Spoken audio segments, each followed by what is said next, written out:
Fala galera, eu tô aqui com a equipe do Mais Notícias na estrada que dá acesso à Fortaleza de Santa Cruz. Nós viemos aqui descobrir as histórias e as belezas desse lugar. Bora lá com a gente? Quem vê toda essa tranquilidade e calmaria do local, que foi eleito a 7ª maravilha de Niterói, não imagina que aqui já foi palco de muita guerra.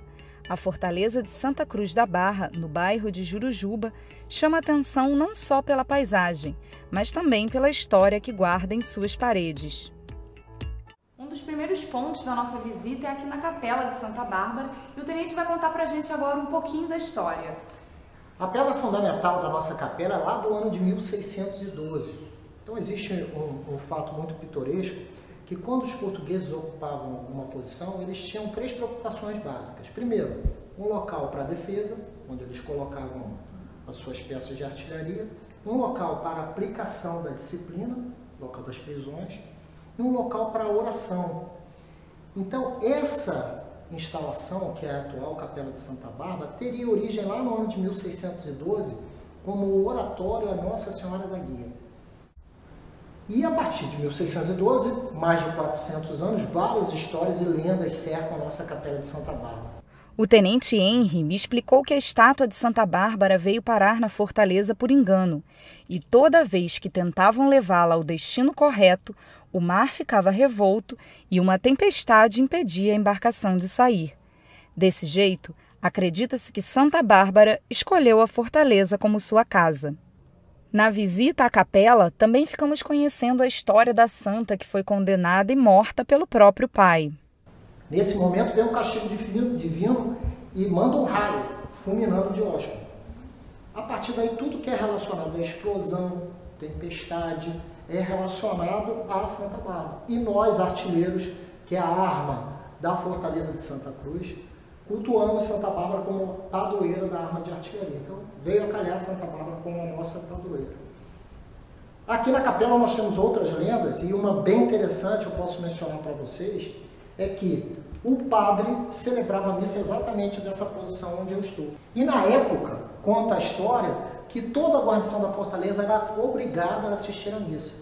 Se todos estavam aqui, quem tomava conta da entrada da Baía de Guanabara? O próprio padre. Os senhores vão observar que aqui na minha esquerda tem uma janela. E essa janela ela mira exatamente a entrada da Baía de Guanabara. Foi exatamente daí que surgiu a expressão um olho no padre e outro na missa. Além de aprender sobre uma parte da história do país, o visitante também é surpreendido a todo momento pela bela vista que o local proporciona. Perfeito para aqueles que adoram um clique. Nem eu resisti. Essas e outras belezas qualquer um pode ver de perto. E quando a gente acha que as belezas do local não podem melhorar, a gente chega ao ponto mais alto da fortaleza. Aqui, ao lado do farol, a paisagem é ainda mais impressionante. Tenente, qual a parte da história que o senhor tem para contar para a gente desse ponto aqui da fortaleza? Aqui nós temos uma visão privilegiadíssima da entrada da Baía de Guanabara. É um ponto único, onde as pessoas que visitam a fortaleza têm esse privilégio. Nós contemplamos a entrada da Baía de Guanabara. A Fortaleza de Santa Cruz é o ponto onde a cidade de Niterói mais se aproxima da cidade do Rio de Janeiro, numa distância de aproximadamente 1.500 metros. E aqui, na terminologia militar, nós costumamos dizer que fazemos um giro do horizonte, da esquerda para a direita, contemplando a entrada da Baía de Guanabara e pontuando qual era o sistema de defesa concebido desde o século XVI. A pedra fundamental da fortaleza, algumas fontes indicam que seria lá no ano de 1555, da primeira invasão francesa com Villegagnon. Ele teria colocado 2 peças de artilharia para defender a entrada da Baía de Guanabara. Posteriormente, após a expulsão dos franceses, os portugueses aproveitam essa posição e fundam uma bateria, chamada Bateria Nossa Senhora da Guia. Isso aconteceu no ano de 1567, e faz com que a Fortaleza de Santa Cruz seja o sítio de ocupação contínua mais antigo das Américas. Ou seja, desde esta data, nunca deixou de existir um soldado sentinela da entrada da Baía de Guanabara. Antes os portugueses e hoje nós, os soldados do Exército Brasileiro. O primeiro tiro da nossa fortificação foi no ano de 1599, no contexto da União Ibérica. Em 1612, a nossa fortificação recebe uma série de melhoramentos e se configura como Fortaleza de Santa Cruz da Barra. Durante o passeio, descobri histórias impressionantes que aconteceram no interior da fortaleza. As celas, por exemplo, abrigaram muitos presos políticos e escondem muita tortura e sofrimento, até mesmo para aqueles que tinham culpa no cartório.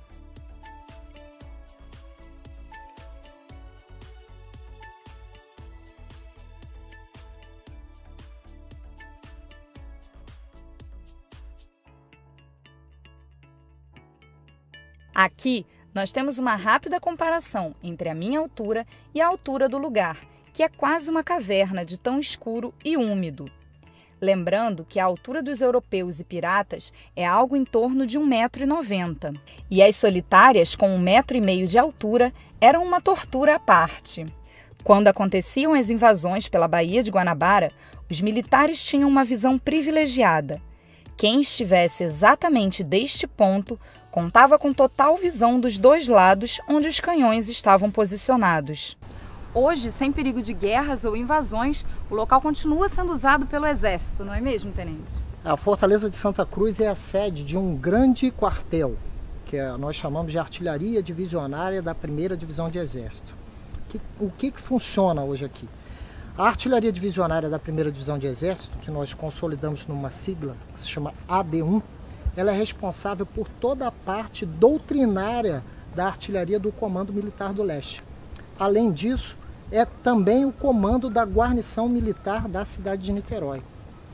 E quem quiser ter essa experiência maravilhosa, a visitação da Fortaleza acontece de terça a domingo, das 10 às 17 horas.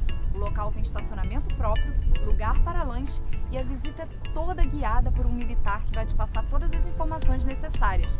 E aí, vai perder essa aula de história com essa paisagem maravilhosa?